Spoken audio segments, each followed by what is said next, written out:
Good afternoon. Welcome to VIB Performance Announcement. Thank you for joining us. My name is Phạm Uyên, your MC for today's event. We are very pleased to have you here in the first webinar of New Year 2023. We wish you success and prosperity in the year ahead. 2022 marked the beginning of our second transformation phase. It was a very exciting year for us as we accomplished important milestones. Last year, our profit before tax reached over 10,500 billion Vietnam dong, approximately 450 million US dollars. That's a growth of 57% since 2017, the first year of transformation. VIB continued to be the leading bank in profit efficiency with ROE of 30% for 3 years in a row. In the past year, as we resume to our normal life after the pandemic, we were faced with challenges that significantly affect the global economy as well as Vietnam. Regardless, VIB was able to retain solid earnings, strong balance sheet, efficient risk management, and significant growth, showing the effectiveness of our retail banking strategy. More details regarding our performance will be shared by our executive in the presentation. Our presentation consists of 3 parts. We'll start with a macro and market overview. We welcome back Mr. Lê Quang Trung, Head of Treasury, who will give us key information in this topic.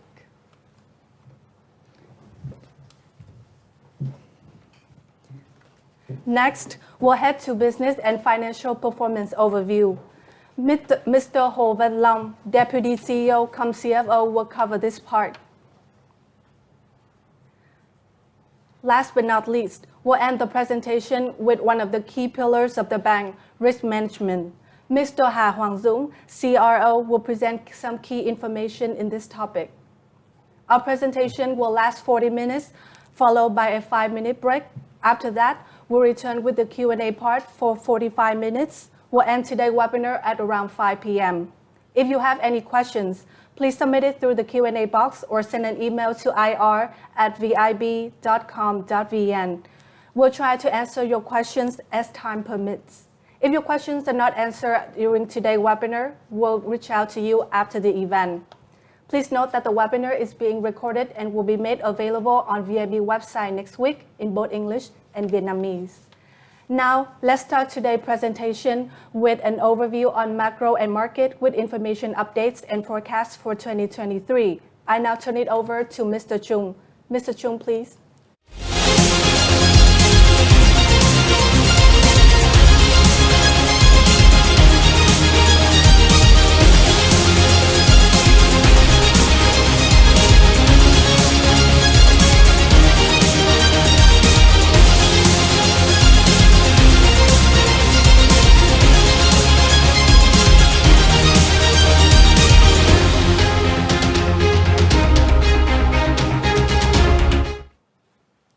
Good afternoon, everyone. Today, Valentine's time, but basically, it's hard to talk about number on Valentine's Day. But anyway, so the section is very interesting. So first of all, I would like to share you some information about the market overview, also the Vietnam macro, what we see in 2023.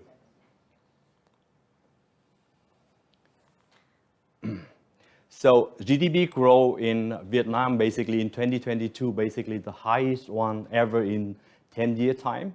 And 2023, basically we see that GDP growth basically will slow down due to global economy basically slow down and a lot of factor affected for the GDP growth in 2023. So we see the GDP growth for Vietnam is roughly around 6.5 to 7% for this year.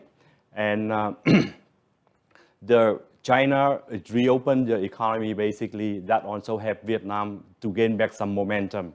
But the major market is getting a difficulty for Vietnam to grow in 2023. And global economy is slowed down to 1.7%. Due to the higher interest rate environment and also crisis in war between Russia and Ukraine that also damaged the GDP growth for the global economy. The CBI in Vietnam in the 2022, basically, they did a fantastic job and control inflation roughly around 3%.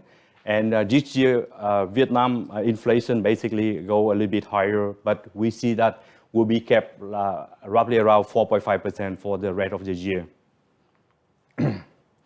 And the dong, if you see in the chart, basically the dong is the second performer in the Asian country, just after Singapore dollar, where the Singapore dollar appreciate against US dollar 0.7%. And Vietnam is the Vietnamese dong is depreciate against the US dollar about 3.4%. If you compare to all of Thailand and those Japanese, then roughly around 14%.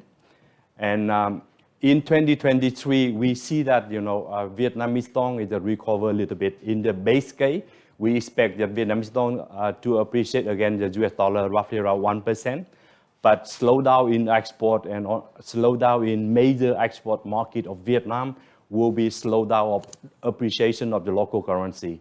But the best scenario is the dong may gain more the ground against US dollar in 2023, where we expect that the maximum is 2% appreciation. Otherwise, the base case roughly around 1%.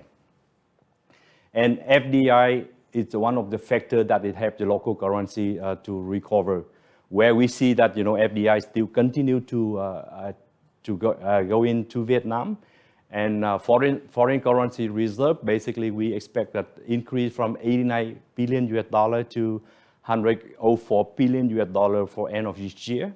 And trade surplus, last year roughly around $11 billion, but this year 2023 we see that still more than $10 billion trade surplus for the 2023. So those factors basically, help the local currency to be more stable and then recover its losses in 2022. And back to the interest rate environment, you see that if you see the charts on the presentation, on the credit growth, we see that it's lower credit growth in 2023 due to higher interest rate environment. And in deposit side, we expect that to increase compared to last year.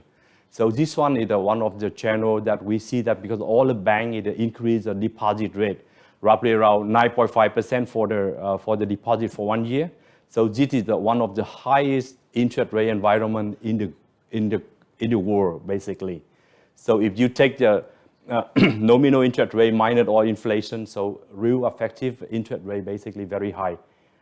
So that one is attract a lot of people basically go back to the bank deposit, and that's why we expect that the deposit is grow at 8%. However, if you see that this is the third year consistently the deposit growth is lower than credit growth. So there is signal that the interest rate environment is hardly to come down because a lot of banks basically need to raise more money. So this is the third year. It means that the LDR of the banking system is getting higher. So more bank basically to raise more money from the retail market and corporate market. So it means that deposit rate will not slow down sharply in 2023. And in the policy rate, I would say that the central bank will keep stable in 2023. So where the 2022, basically the central bank increased 200 basis points, like a discount rate, it go up from 2.5% to 4.5%, and a refinancing rate roughly around 6%. So we expect 2023, the policy rate will be stable around this level. So Vietnam retail lending market, if you see the chart, so Vietnam is very low. The retail loan compared to GDP, roughly around 35%. Compared to Thailand, it's 40%. And if you really compare to all of South Korea, Singapore, and US, it's all around over 70%. So there's a huge potential for Vietnam to grow in the retail market.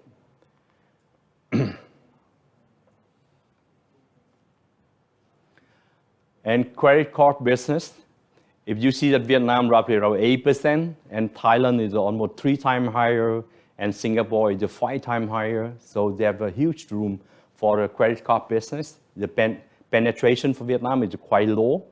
But we see that the trend of the payment trend, the cash, it basically keep decreasing. And then cash payment product basically go up from the 3% to 18% for 2021.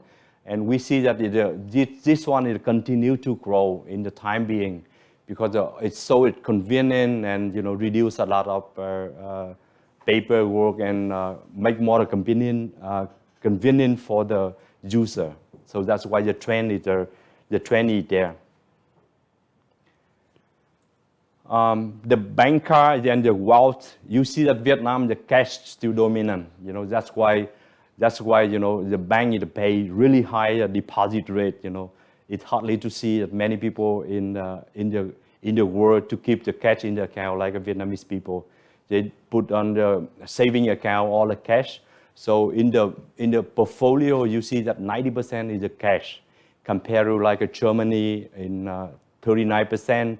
China only 45%. So they have a huge potential for the insurance product, pension and security and other wealth management. So that offer to Vietnamese people to replace the cash. And life insurance, the premium pay to compared to GDP only 1.1%. Compared to China like a 3.9 and Taiwan is exceptional, almost 15% compared to the GDP growth. So this market is showing that they have a huge demand for the local market, which are 95 million people country. So key takeaway. So in the summary, we see that 2023 Vietnam is still showing strong growth, even at 6.5 lower than last year, but I would say this is a very high rate compared to the rest of the global market. CPI 2023 is 4.5, is higher compared to last year, but should be acceptable and controllable for Vietnam. And there's another factor, basically the MOP is continue to review the decree 65, so that one is to help to support the corporate bond market. We expect that something will be released in the second quarter of the year. Interest rate, so Fed continue to raise interest rate. Even the CPI yesterday showing that the CPI of US is slowed down to 6.2%. It's the 7th time consistently easing. So that one is also send a signal that Fed basically will slow down the hike of interest rate in the future. So we expect another 2 times higher interest rate to roughly around 5% to 5.25%, and then we'll be top it there. And Fed maybe keep the rate around that level for the rest of 2023, and maybe at 2024 it basically will cut the rate from at that time. So bond yield is still trading roughly around 5% because the inflation is still 4.5. So we expect that to see that bond yield is a trade a little bit above inflation, that it will be acceptable pricing. FX, so base case, we expect that the dong, a local currency, is to appreciate against US dollar like 1%. So trading roughly around 23,300 to 500 dong for the rate of 2023. But the best case for Vietnamese dong is appreciate around 2%. So that one, it take into the factor that the Fed slow down in the tightening monetary policy and keep stopping roughly around 5%. And then also all the major export market of Vietnam is a recovery.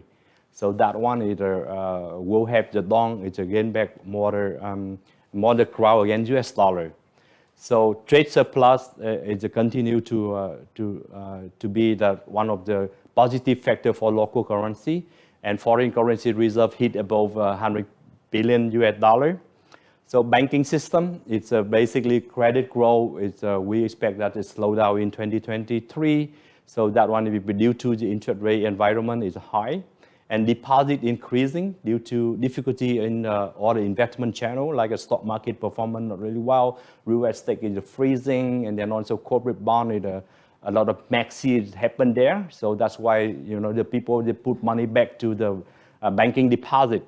So retail market and wow and insurance banker. So we see that, a lot of room basically to grow for those areas. So thank you very much. So if you have any further question, basically I will meet you back in the Q&A section. Thank you. Thank you, Mr. Chung, for your presentation. In 2022, VIB continued to grow strongly and produce great results. To give you more insight, Mr. Long will bring information about business and financial performance. Mr. Long, please.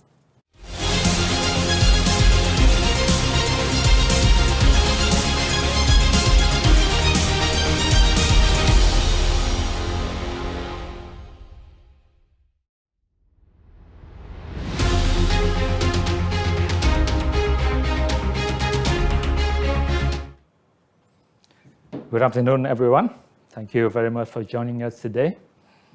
So we have gone through 2022 with a lot of ups and downs in the economy. And because of that, we see a clearer split of good company, good bank, and bad bank. So VIB, with its last 6 years of intensive transformation, with its stubborn in the vision and the risk appetite, and also the effort in building a solid platform and operating model. That's why we consistently delivering the high performance to the shareholder. And 2022 is not an exception. So my presentation will be two parts. One is on the business performance, where I will take you quickly through the transformation journey and performance of each business division. And after that, we come back to the financial performance. So for the VIB transformation journey, 10 years, this is not new to any of us inside the bank and also the investor. The strategic positioning to be the leading retail bank in Vietnam by quality and scale, with the goal to achieve 10 million customers and grow of our key business parameter 20 to 30% in 10 years time each year. And we have set the 7 strategic directions, especially in the competitive product, tailor-made solution for customers, the leading digital banking, investment in human capital, leading brand, leading in applying the international best practice, and also the robust and solid risk and compliance and governance. So this translated into each year performance, and this is a very simple calculation of 2022. We delivered 10.6 trillion profit, which come from 21% growth in the revenue, 18% in the cost, and a reduction in the provision of 20%. Detail will be presented in the finance part. But you could easily see the growth in the profit of the bank in the last 6 years, ranging from 30% to 100%. When the size of the bank is still small, we grow 100% a year. But as it's getting bigger, it's about 30 to 40%. So this gives us the compound annual growth rate of 76% in our profit. And if we look deeper into our quarter performance, this is the quarter 24 of our transformation. So the shape is still the same, with the trend in the profit growth in the absolute number keep growing up, and the ROE maintaining at the highest level in the country, around 30%. And that is looking inside the bank. But if we look at the market, we compare ourselves with the top 10 banks, top 10 listed banks in the market. ROE, we are 30% this year compared to 22% of the industry. Profit growth, 57% compared to the 39%. So Vietnamese banking market has been one of the most profitable segments in the world in the last few years.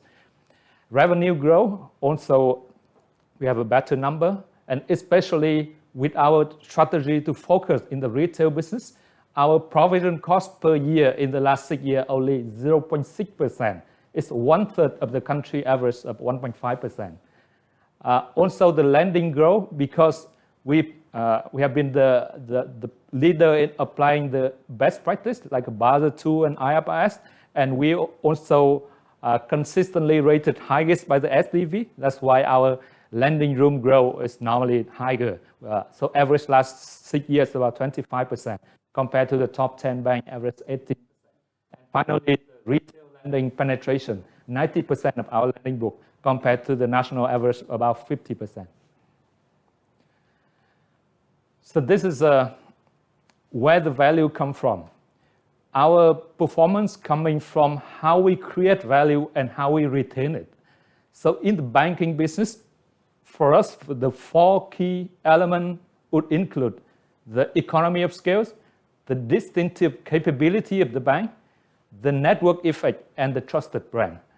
So in building up the economy of scale, we have putting all the effort, most of the effort into retail banking, where we have most yearly lending room we reserve for retail to grow. That's why we grow 90% of the retail in the total book. And that also helps with the other customer acquisition campaign to bring the customer to more than 4 million customers in retail banking. And we also leading the market share of retail in auto loan, in bancassurance, in the MasterCard spending, and other markets. For the distinctive capabilities, we have identified the area where we could lead the market. And our transformation has created the methodology, the decoding tool, the thinking language, and other things to help us to use the internal invention to transform the business. And for the network effect, this is a duo. It means both the online and offline. For online, we invest intensively in the digital capability, and we observe the 26 times growth in the digital transaction in the last 5 years. Last year is 100%. And for the network effect in the physical, we appear in 28 provinces where we have built up what we call the physical hubs for all the corporate and retail customer to go there and doing the transaction, physical transaction. And we also set up both physical and digital ecosystem with our partner in fintech and e-commerce, auto and mortgage. So those network effects give us scale and efficiency. And finally, for banking, it's very critical that you build trust for the depositor and the customer. That's why building a trusted brand always important for us. And we have been always transparent and pioneer in the international standard, always achieved the highest rating by the SBV and global partner. And we put one of the key directions in building the robust and solid risk and governance platform for the bank. And for the value capture advantage, we have been maintaining the positioning advantage where we could decide the pricing independently. And for the bargaining advantage, where we could negotiate win-win with our partnership, customer and supplier. Those things give us the great performance, and we keep enhancing this factor. So look into the divisional performance for retail banking. This when we translate the bank transformation journey into retail. So it has gone up 10 million customers, grow 25 to 30% in the key profit and book metric, and have a 6 strategic business, namely retail lending, retail deposit and wealth, retail credit card, retail bancassurance, retail digital banking, and retail transactional banking. And the business is operated through our operating model of about 100 microservices in retail in about 200 branches. And this covers both online and offline business through the app, the website, the smart sale, and agent apps. And this is not new, as it's the most oriented retail banking in the country, and also that gives us the highest profit efficiency in terms of ROE.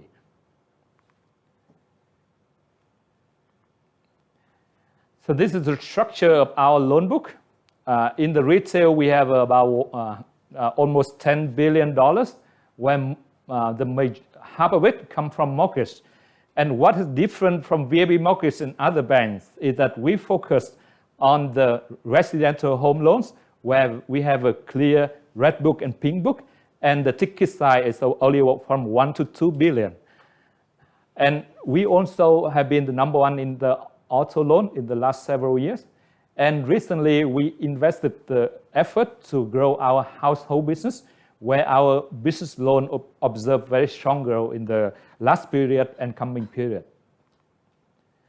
And for credit card, if you look at the trend, it keeps increasing at the triple digit. So for the number of cards, the total is 3 million cards, and credit card already exceeded the 600,000 and grow around 80,000 cards per quarter. And for the card spending, it grew about 5 times in the last 5 years. And last year alone, it grew 88%. Now each quarter, our card spending is about $1 billion US. And we are today from 33 to 35% market share in the MasterCard spending. And we received in the total country, 13 awards, we received 9 awards from MasterCard for the innovation, for the dynamic growth, and for the volume of growth. And we have also invested intensively in our card promotion, cashback, and also branding. And in the program of the Mass Singer Vietnam, we have observed 1 billion views of the program, including the VAB sponsorship appear in there. And we recently launched a number of cards. The most recent is the last card with Lazada, where we expect the innovative feature and the convenience and other things from our partner would help us to accelerate the card acquisition and uses from this product. For bancassurance, this year we ranked number 2 in the size of the APE, which is about 1.9 trillion. And for the productivity per branch, in the last 4 years, we are number 1 in the country with almost 1 billion per branch per month. And you could see the trend of digital banking penetration. Now we grow about 26% of the digital transaction in the last 5 years.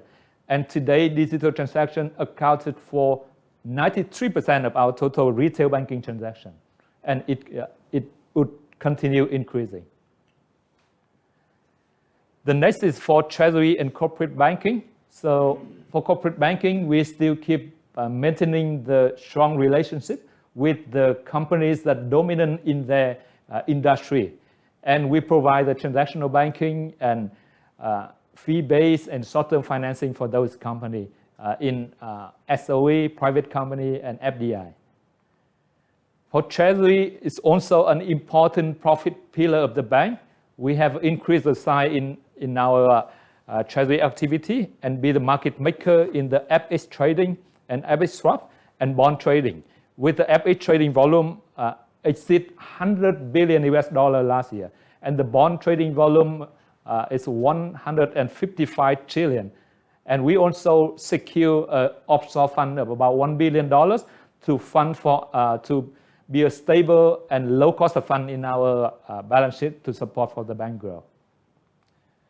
So that is basically the business performance of the bank. Now I go into the deep detail of the financial performance. A quick number, 32% in the profit growth, 30% in the ROE, highest rated by the SBV, grow very dynamically in the credit card, bancassurance, auto loan, mortgage loan, digital banking. Profit growth coming through the positive jaws 3%, meaning the TOI grow faster than the expenses. And we are still in the investment phase for that.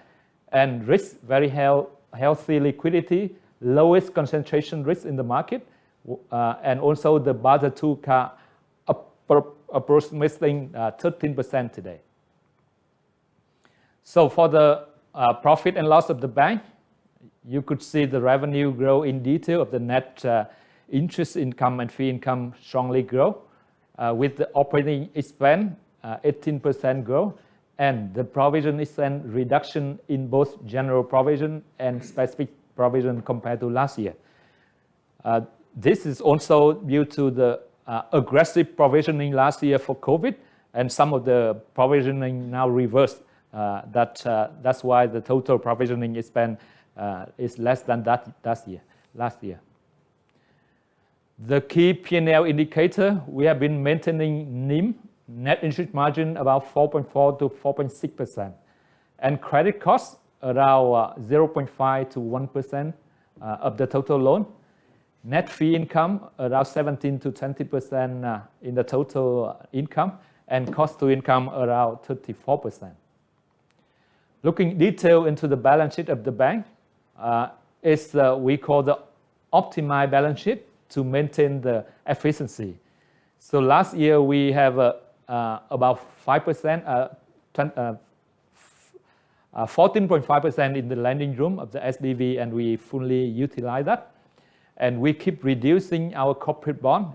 Today is only less than 0.8%, and it's mainly the bond issuing for the manufacturing company and financial services. A deposit increase at the need for the based on the lending growth, and if you could observe in the Q4, we grow deposit strongly, and retail banking in Q4 only grow 10% of their deposit base. And if you look at the asset and equity, you'd see that the asset grow about 10 to 15%, but the equity keep increasing about 30 to 35%. That help enhancing the capital adequacy of the bank. So the key indicator, loan to deposit ratio, 76% compared to the minimum 85%. Short-term funding for medium long-term loan, about 30% compared to 34% requirement. And CAR, 13%. And the Basel III net stable funding ratio, 111% compared to the minimum of 100%. Now going to the outlook of this year. So by mid of next year, we would hold the AGM where all the final numbers would be presented and approved. This is our tentative number. So for the business and customer, we keep increase the effort in the retail market share of our retail lending, bancassurance, and credit card product. And we would have an aggressive customer acquisition campaign through the Sapphire and Sapphire Plus, and also through both online and offline channel. And we keep investment in our digital capability and technology to help to serve customer better. And for the balance sheet and risk, we would target the lending growth in the 15 to 25%. It's based on the SBV room, but because we expect we would be rated highest in the sector, so we should be given the highest lending room to grow. Our CAR would be maintaining about 12 to 13%, NPL less than 2%. And for the P&L, we expect the profit this year growth to be lower than last year, as we are a bit cautious when we're looking at the sector of the consumer, where they are facing with the high interest, and where the big property companies may or may not be default, but we are conservative. So we put 15% growth in profit in target, excluding one-off. And cost to income would be maintained in the top in the market. And for the dividend, we also propose the AGM to approve total dividend 35%, in which the cash dividend about 10 to 15%. The AGM already approved the 10%, and we would ask for an extra maybe 5%. But all this number would subject to AGM approval. So that's my presentation, and I'll meet you again in the Q&A session. Thank you. Thank you, Mr. Long, for your presentation. Next, Mr. Dũng will share with you details regarding VIB's risk management. Mr. Dũng, over to you.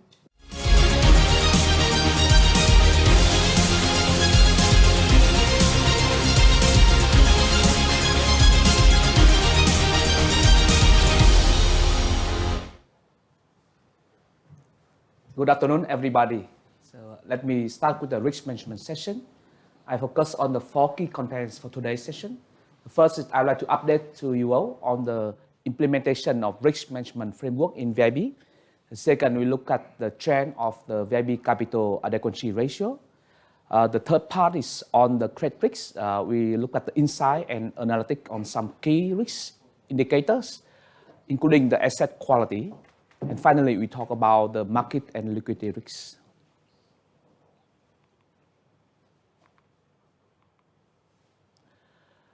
So for VIB risk management framework, I just like to recap on the content to you. Some of you may be new to the VIB risk session. We established the risk strategy and appetite on alignment with the VIB strategy business plan. And then we further cascade down to the each division and each business line based on their own business plan. And we keep monitoring on the performance and on risk indicators. And on the periodically basis, we do the stress testing based on the forecast of the macroeconomic scenarios. This is, as you may know, that based on the ICAP standard that established by the State Bank Vietnam. And based on that, we do the capital planning. And if necessary, we do the revision of the VIB risk appetite. Let me talk to you more about how we implement out the risk management framework. So in VIB, we focus on the two key areas. The first thing is that VIB, we are committed to the application of the international best practice, including the Basel II, Basel III, and IFRS. So on the Basel II, as you may know, that VIB is one of the very first bank to complete on the standardized methodology, and also one of the very first bank to complete the whole three pillars under the requirement of the Circular 13, including the Pillar 1 on the capital adequacy ratio, Pillar 2 on the ICAP, and on the Pillar bar on the Pillar 3 on the disclosure. And on the Basel II, what we are now doing is that we are looking at the roadmap for the application of the advanced internal rating-based methodology, which we strongly believe that that could save the capital for VIB, since that, as you know, that our asset quality is very good. So we think that we should deserve the much lower risk weight than the standardized methodology regulated by State Bank Vietnam. And we have been completing the several part of the roadmap, including the development of the many credit score for our credit decisioning standard, including the application scorecard, behavior scorecard, and collection scorecard for a number of the key product for the retail business. And for the Basel III, we have set up the net stable funding ratio methodology for the VIB, and we also keep monitoring on the progress of the liquidity coverage ratio based on not only the State Bank Vietnam but on the Basel III standard. On the second part of the risk framework, we focus on the investment and building the technology and capabilities. Namely, we have been signed a number of contracts with the top of the world vendor on the credit solution. I mean that this is end-to-end credit solution, including the loan origination system, on the credit limit management and the collateral management. And on the back end, we signed a contract with another vendor to build a new Basel engine and risk data mart to ensure that we have a single source of truth in the bank for all the data analytics requirements, and also we're well prepared for the Basel II advanced internal rating-based approach. And just give you a little bit update on the progress of the loss. We have went live. I mean that in the September last year, we have went live with the new phase on the credit card, and we probably about end of this quarter, early next quarter, we will go live with the remaining secure retail product, meaning all the key product of the bank, namely the mortgage, auto, business loan, and others. And we believe that with such go live plan from the second quarter of this year, VIB would be able to raise our competitiveness on the turnaround time, SLA, for the customer credit decisioning.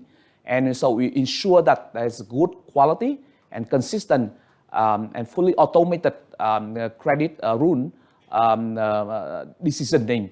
And we believe that that will translate in a much better the credit risk management capabilities and finally on the NPL ratio of the bank. So let's talk a little bit more on the credit risk. So actually, as a CFO has explained, our NPL is about 1.8% at the end of the December, and we still keep the lowest credit concentration in the banking system, since our ticket size is very small compared to other peers, and our minimum corporate bond balance is only about 1.9 trillion, which is about 0.8% compared to our total credit balance of the bank. Let's continue with the second part on the capital. Thanks to the rising equity of the bank due to the accumulated retained profit, we have achieved a CAR ratio, Tier 1, increasing from 10.8 in the third quarter to 11.5 in the fourth quarter, and from 12.4 to 12.8%, for the CAR in total. And as you know, that since not only due to the equity increasing, but the key point is that as we focus the strategy on the retail, so that's why the risk-weighted asset of the bank keep continue lower in proportion to the increasing of the loan outstanding. Since the risk weight on average of the retail bank is much lower than for the corporate loan. So this is more about the inside of the credit risk and asset quality of VIB. Let me talk about firstly on the restructuring loan. You can see that the downward trend that we keep continuous decreasing balance until now is only just slightly 300 billion dong at the end of the last year compared to the peak of about nearly 2 trillion. And we further forecast that the customer will keep continue early paid off or termination of the loan. So hopefully at the end of the March this year, the balance is only about probably just slightly over 100 billion dong. And for the NPL ratio, even that we see a little bit,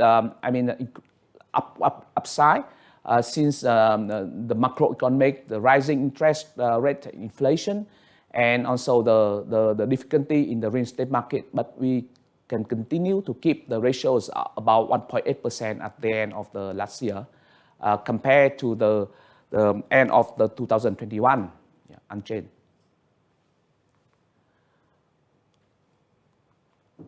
So this is further breakdown of the key risk indicator and the trend for the NPL in VIB. So let me start with the first on the retail loan proportion. At the end of 2022, we increased our retail portfolio to 90% from 87%. And if you're looking at the banking system, we are much over compared to the other peers. And for the corporate bond exposure, it consistently around just below 1% compared to 5% of the banking system. And thanks to the very high secure retail lending portfolio, which is about 93%. And I'd just like to explain more that when we talk about secure retail loan here, so mainly our collateral consists of the real estate and the auto. And for real estate, I just want to highlight the key differences that very different from other banks in the sense that we just accept the real estate with the clear title, clear ownership. Actually, basically, we do not accept the house in development or business in development, since that's very risky. And also, we do not accept other segment of real estate like a resort in the seaside or the telco, tel office, such kind of thing. So that helps us to maintain the credit cost at a very low compared to other peers market. In 2022, it has come back to 0.6% as a level in 2020 after rising to 0.9% in 2021 due to the difficulty in the COVID. And this is very much lower compared to the market standard, market benchmark 1.5%. This is an interesting slide. You can see this is top listed bank by profit before tax. And VIB, we rank about number 8. And the interesting part is that if looking at the corporate bond and real estate balance compared to the total lending balance, this is only about 3%, which is lowest among all other peer banks in the market. So this is the final slide on the market and liquidity risk. You can see that we keep our key risk ratio at a reasonable and at optimal compared to the limit. For loan to deposit ratio, this is about 76%. For the short-term, medium, long-term ratio, 30%. Minimum liquidity holding, 18%. And liquidity coverage ratio is about the 63%. And finally, on the net stable funding ratio, which is about 110%. So that's all for my session. Thank you very much. Yeah. Thank you, Mr. Dung, for your presentation. We now conclude the first part of the webinar. Please take a 5-minute break and we'll be back for the Q&A part. If you have any questions, please submit it through the Q&A box or send an email to ir@vib.com.vn. Thank you, and we'll be back shortly.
Welcome back to the webinar. Let's start the Q&A section. Thank you to those that sent us questions in advance and during today's webinar. So we have received over 70 questions from more than 350 attendees for today's event, in which 17 global organizations, 26 domestic funds, and securities companies have been sending questions to the bank. For the questions that we received in advance, we classify them into 5 main topics: macro, strategy and business, finance and equity, funding and ALM, and risk management. Let me give you a rundown on the questions that we have. So the first group of questions, as you can see, is about topics such as the USD exchange rate, funding structure, cash dividend, NIM, NPL, and restructured loan. Next, we have some interesting questions on topics such as the interest rate, the credit quota, bank sales, product as key driver, and credit versus deposit growth. Last, we have a few questions on topics such as the bank deal, cash dividend, NPL, and credit card spending. We have 45 minutes for the Q&A part, and we'll start with the pre-select questions that I just went through. And for the time remain, we'll pick some of the today posted questions from the Q&A box. If your questions are not answered today, we'll follow up with you after the event. Now, let's start the Q&A section with the very first question in a brief moment.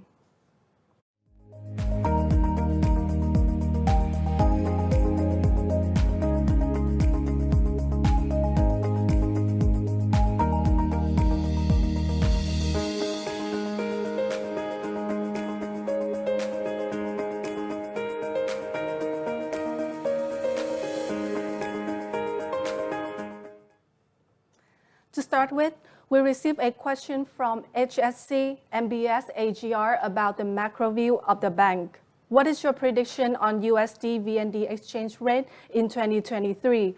How is VIB exposure to exchange rate this year? For this first question, I would like to invite Mr. Chung to answer. Mr. Chung, please. Thank you for the question. I think that 2022 is a lot of movement and volatility in currency, so especially in the Southeast Asia currency. So as in my presentation, I also did mention about the performance of the Vietnamese dong. So Vietnamese dong is the top second performer in the Asian. So right after the Singapore dollar. So what we see that, the dong is basically, we see that the local currency, Vietnamese dong, may regain some ground against US dollar in 2023. So the base case, what we see that the dong is appreciated roughly around 1%. So the exchange rate, what we expect that it will be trading from 23,300 to 500. So the second factor that basically the best case, we see that the dong will appreciate around 2%, so back to roughly around 23,000. So that case, basically we put the best case. So take into account that, the Fed, it may reduce may slow down the base of hiking interest rates, and also the export market basically of Vietnam is recover very fast. And FDI basically keep going to Vietnam and increase number, and trade performance, trade surplus is going up. And also the foreign currency reserve, in my presentation, I also did mention about that number is go up from $89 billion to $104 billion. So those factors basically will help the local currency is stable and appreciate against US dollar. So back to VIB. So VIB, we are not really doing any much on the prop trading. It means that, trading spot on the spot basic on the dollar against dong.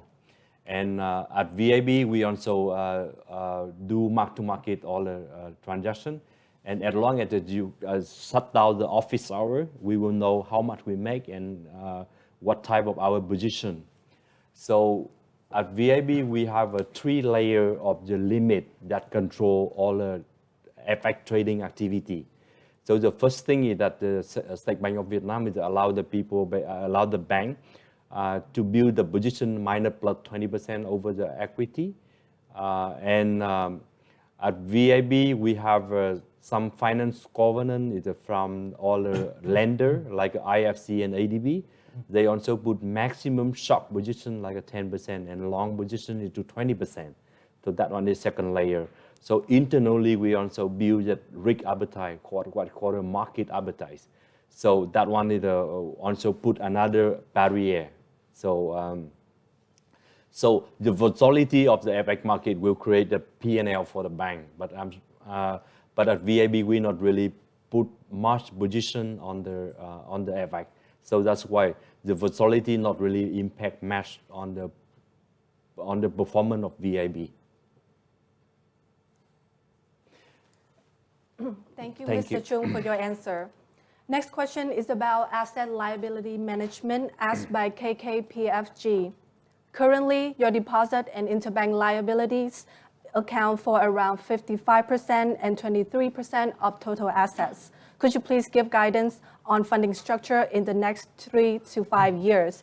For this question, again, I would like to invite Mr. Chung to answer. Mr. Chung, please. Thank you for this question.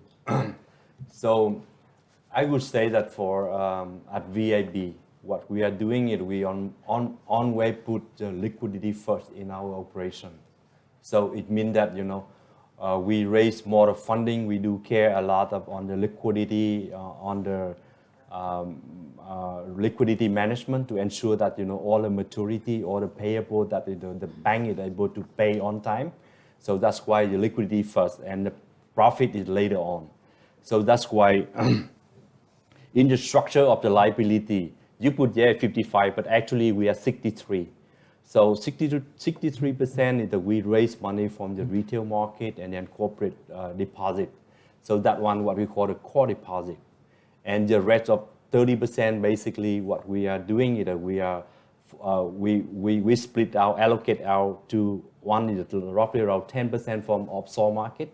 So offshore market, we normally raise 3 and 5 year fixed, 5-year term money in US dollar, and then we bring back to Vietnam and swap into the dong to refinance all assets in the local currency.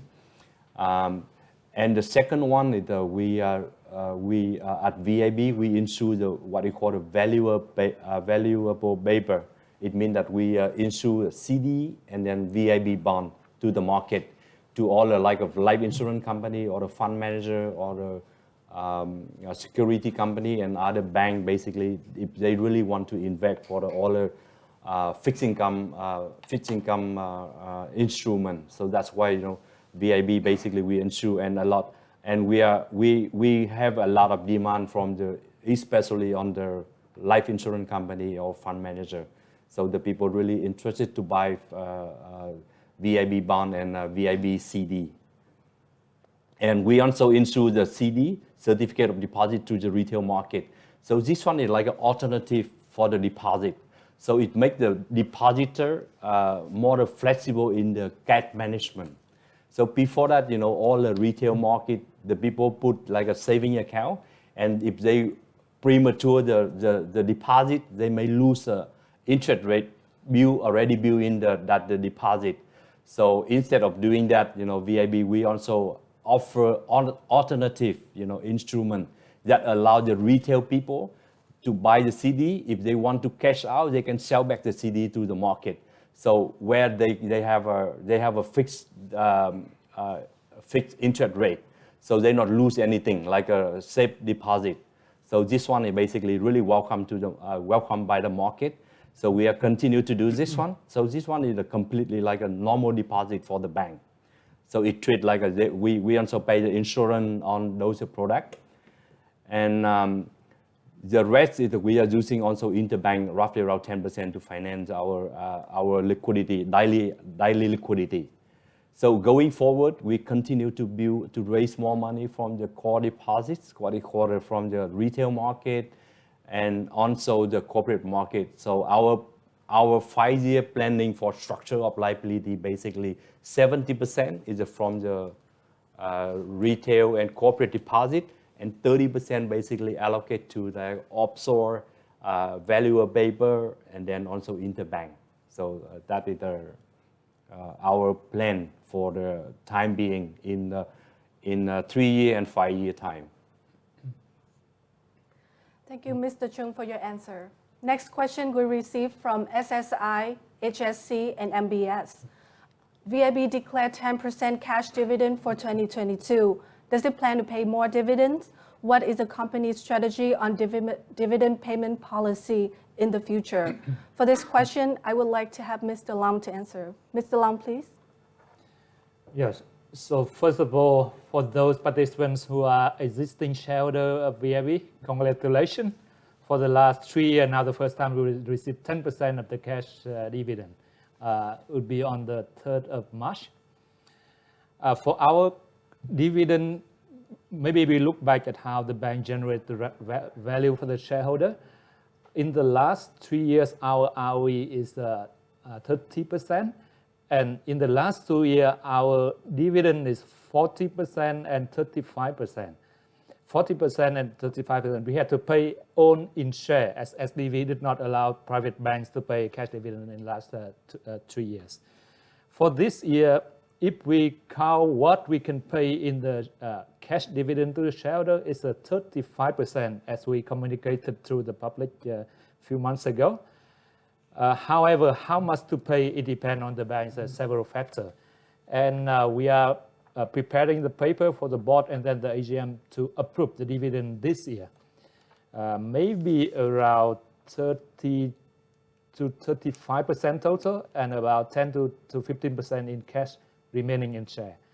So going forward, our strategy for the dividend payout would be established based on the 4 key features.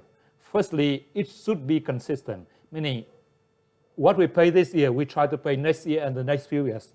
That is our strategic partner, Commonwealth Bank, did very well in the last several years. Secondly, it must be attractive.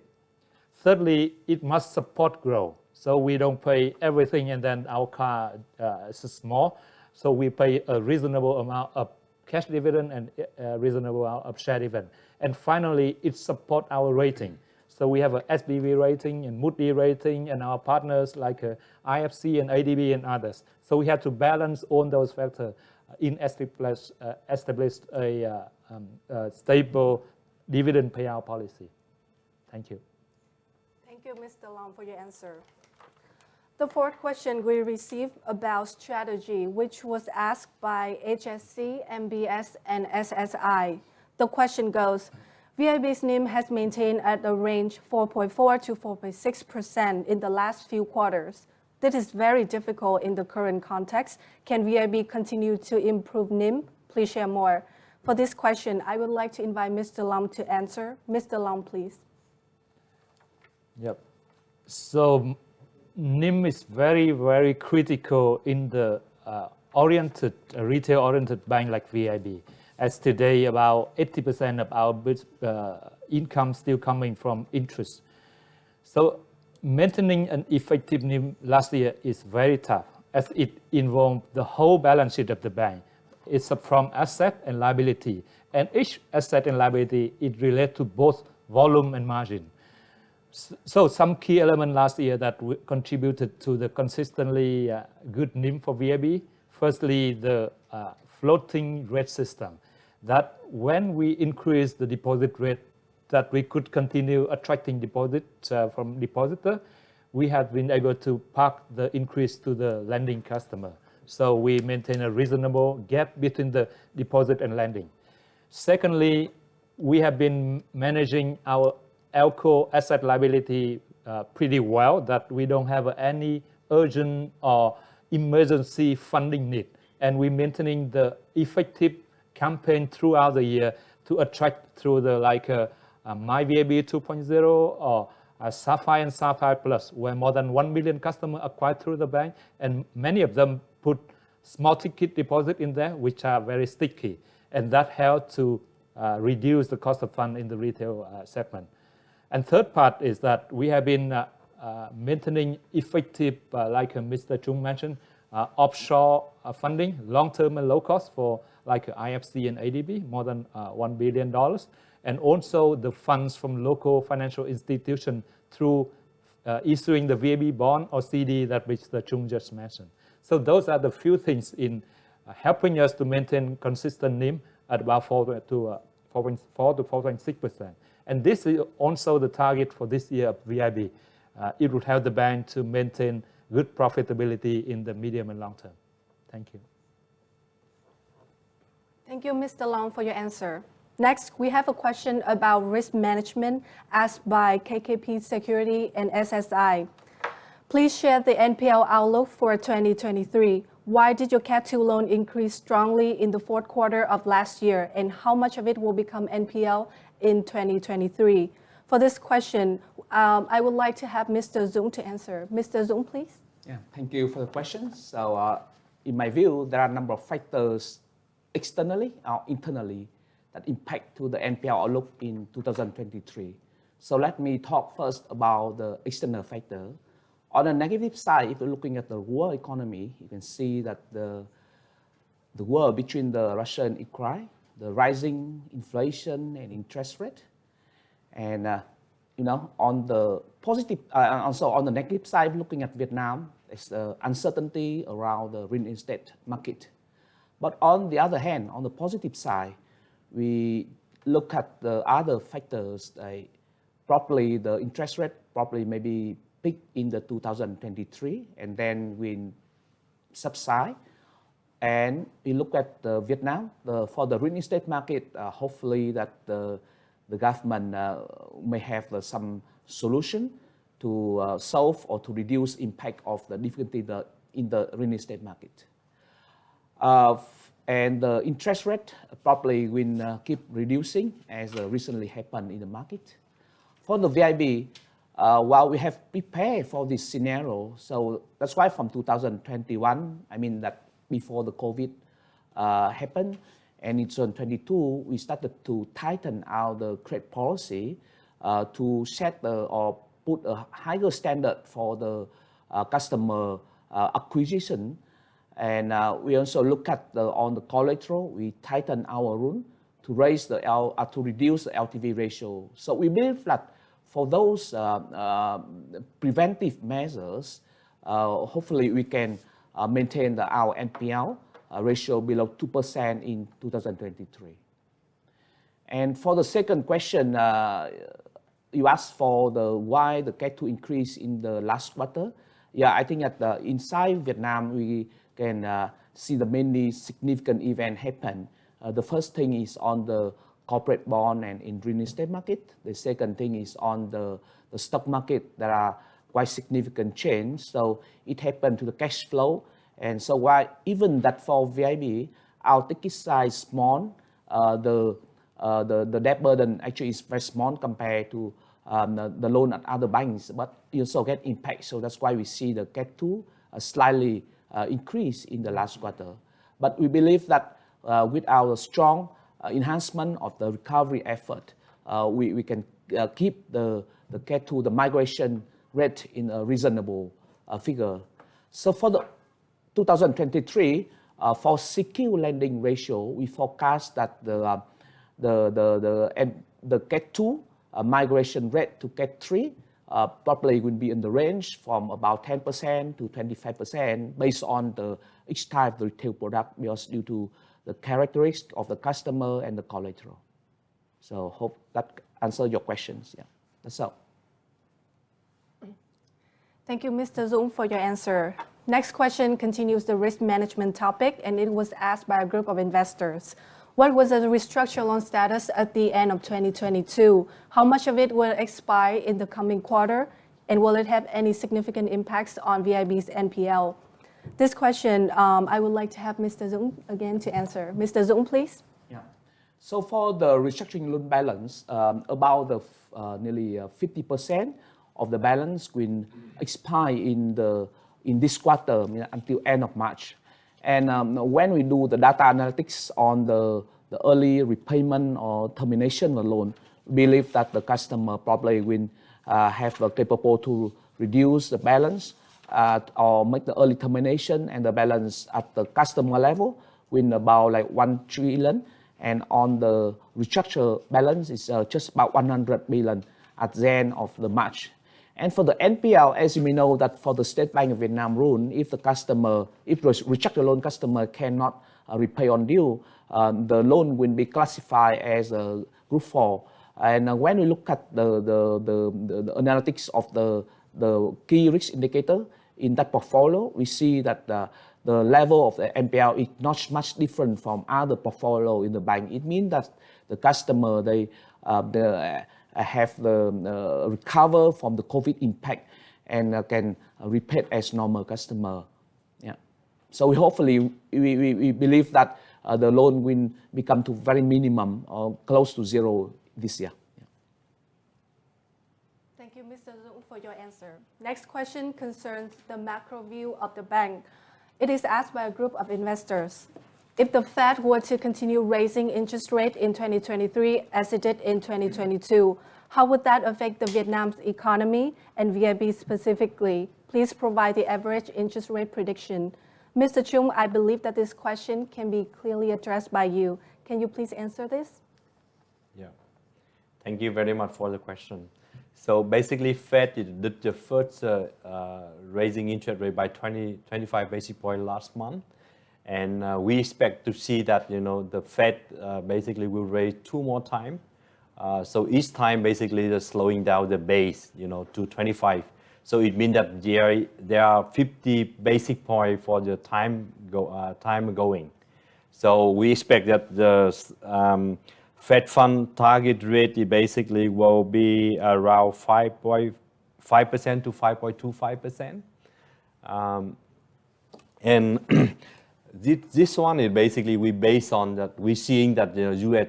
inflation basically cooled down to like a 6.2%. It's 7 times consecutively keeping that dropping. So the pressure of inflation basically easing. So that's why the Fed will slow down the base of hiking interest rate for the time being. So that's why we put another 50 basis points for the rest of the year. And the Fed basically will maintain the interest rate around this level till end of the 2023. And then we expect that, the first cut may happen in 2024 when inflation basically cool off to inflation target of 2%. So that is the first part of the question. And how it impact for Vietnam. Of course, Vietnam is really participating into the global finance market. So all the funding come to Vietnam, or like a VIB, we also borrow money from the offshore. It means that we're using the interest rate benchmark like a SOFR. SOFR is basically the interest rate indicate if you borrow like on almost a zero risk-free interest rate index. So that is it depends on the credit rating, and then all the borrower have to pay like a SOFR plus a certain margin. So it means that if interest rate benchmark is higher, so it means that the borrowing cost is getting more expensive. So if interest rate are getting more expensive, it means that the corporate performance, of course, it will be tougher. It means that higher interest rate environment, the corporate performance will be lower. So that's why if the Fed continue to keep the interest rate at high level, so the performance of the company overall, it will be getting very tough. It will hurt the first thing, the stock market, basically will be hurt, and then hardly to see that very good performance in this year for the stock market due to the interest rate environment. So our forecast for the US dollar interest rate basically will stable around 5% to 5.25% for the rest of the year. And the first cut we may see in 2024. And then that is US dollar rate. And for the dong, I think that in terms of to keep the dong attractive and to support the exchange rate of the local currency. So the dong is basically will trade roughly around 1.5% and 2% premium over the US dollar rate. So the dong may be stabilized roughly around 7 to 7.5% for the rest of the year. Thank you. Thank you, Mr. Chung, for your answer. Coming up is a question on business and strategy topic. It is asked by New Silk Road Investment, Kano Group, and SSI. What is your outlook on credit quotas in 2023? How is the demand for lending by client type and industry? What is the bank's strategy to develop your credit?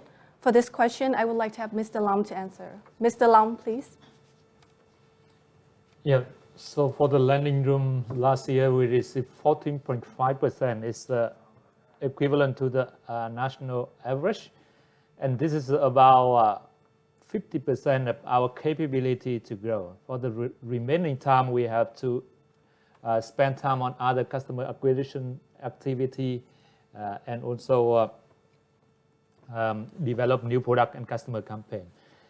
For this year, the lending room, as we expect we still be rated the highest by the SBV. That's in SBV's rule. We expect that we would in the highest group of the lending room, except for the 4 banks that handling the zero down bank. For other reason why we expect we have a higher lending room, because of our portfolio are retail and consumer oriented, not like many other banks that still have the risky asset portfolio in the property trading or risky corporate bond that should not be given too much room to grow. So as I presented in my previous session, the range for our lending room is in the range of 15 to 25%. The second part of the question is on the credit demand. So there are 2 parts of it. Firstly, the core demand is still there. Like if you want to buy a house, buy a car, or you want to pay for shopping or dining or traveling or education, it's still there. So the core demand, we continue to serve that. However, the core demand also negatively impacted by the high interest rate, like Mr. Chung mentioned. So we expect that there's still enough room for our dynamic growth in the credit for the bank. And for the final part of the question is that how we would grow our credit is a bit long question, but basically we would grow it through our business model that tailor-made differently for like a business loan, a different model, auto loan, a different model, and mortgage, a different model. That if I have chance, I would explain more later. Thank you. Thank you, Mr. Long, for your answer. Next is an interesting question on one of our strategic business, bancassurance. It is asked by a group of investors. In the landscape where credit is tightened, what is VIB's driver to increase your bancassurance sales in the upcoming period? Mr. Long, please answer this. So for bancassurance, we are the first mover in the market, and we consistently in the top 3 in the bancassurance market share. Last year is number 2.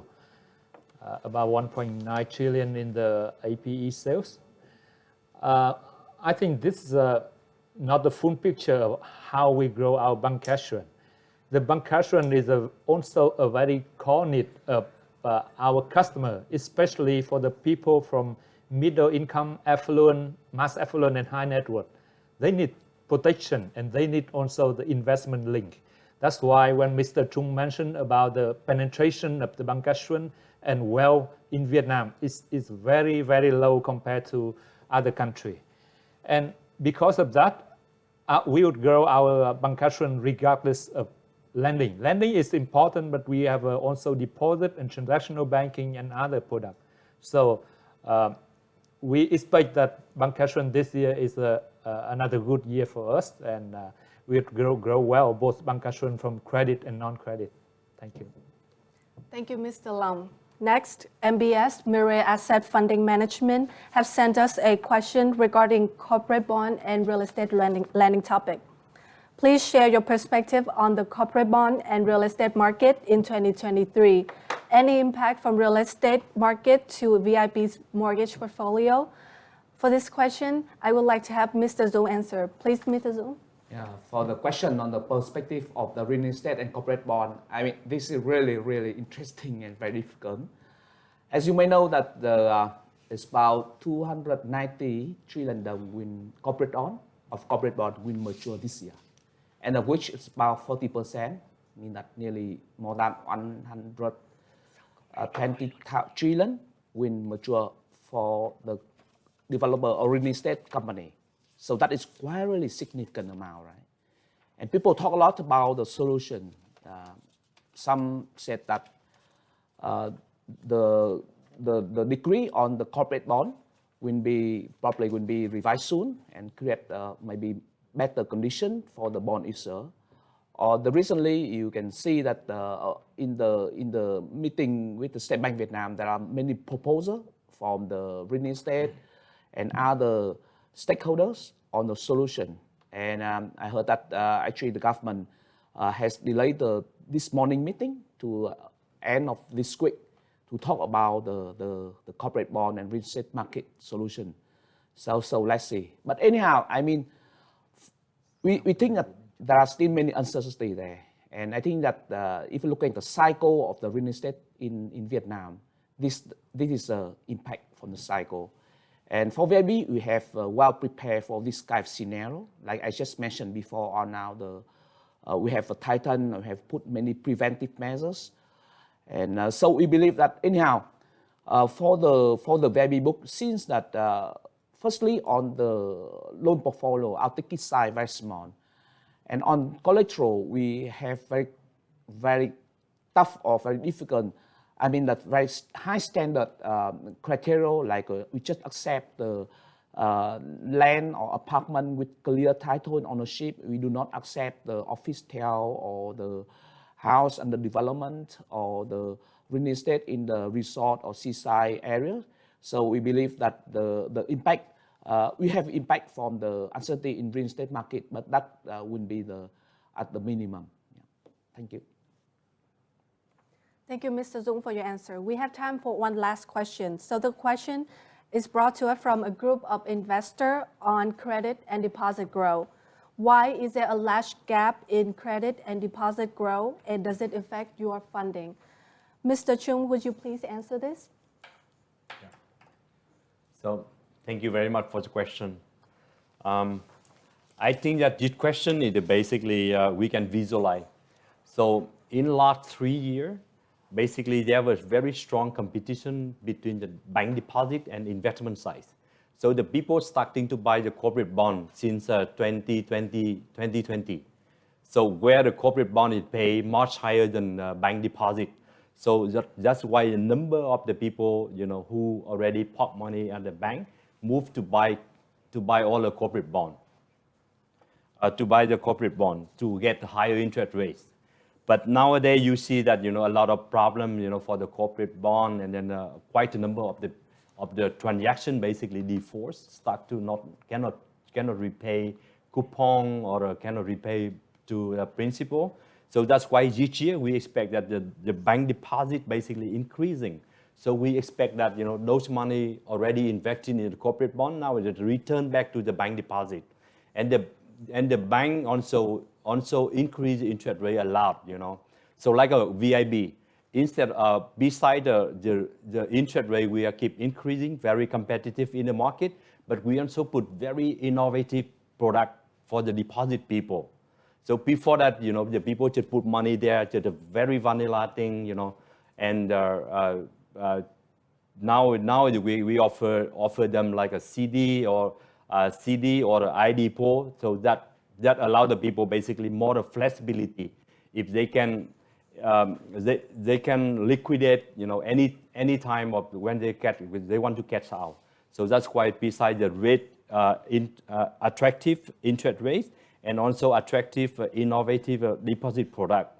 So that's why we see that the deposit rate is now coming back to the banking industry. But however, it's still, even that this year we expect that 8% increase, but compared to the credit growth, it's still lower. So on the credit growth, we expect the credit growth this year is roughly around 14%. So we will see that 6% different. So it means that they are very, very competitive in the deposit market for the time being. So a lot of banks have to raise money to compete, to raise more money from the retail market and from the corporate bond. And they have another channel for the bank basically to reduce the LDR ratio, to reduce by the raise more money from the offshore market. So I would say that, for interest rate for the time being on the retail market and corporate market, basically hardly to come down sharply for 2023, because due to the big gap between the deposit and credit market. So that's why very strong competitive, and also require bank a lot of innovative in the deposit product, make the deposit product basically more transparent and more convenient for the people to put money into the bank. So that expect that the money will come back to the bank to reduce the LDR for the system. That will also have the bank liquidity for the whole system improving. Thank you. Thank you, Mr. Chung, for your answer.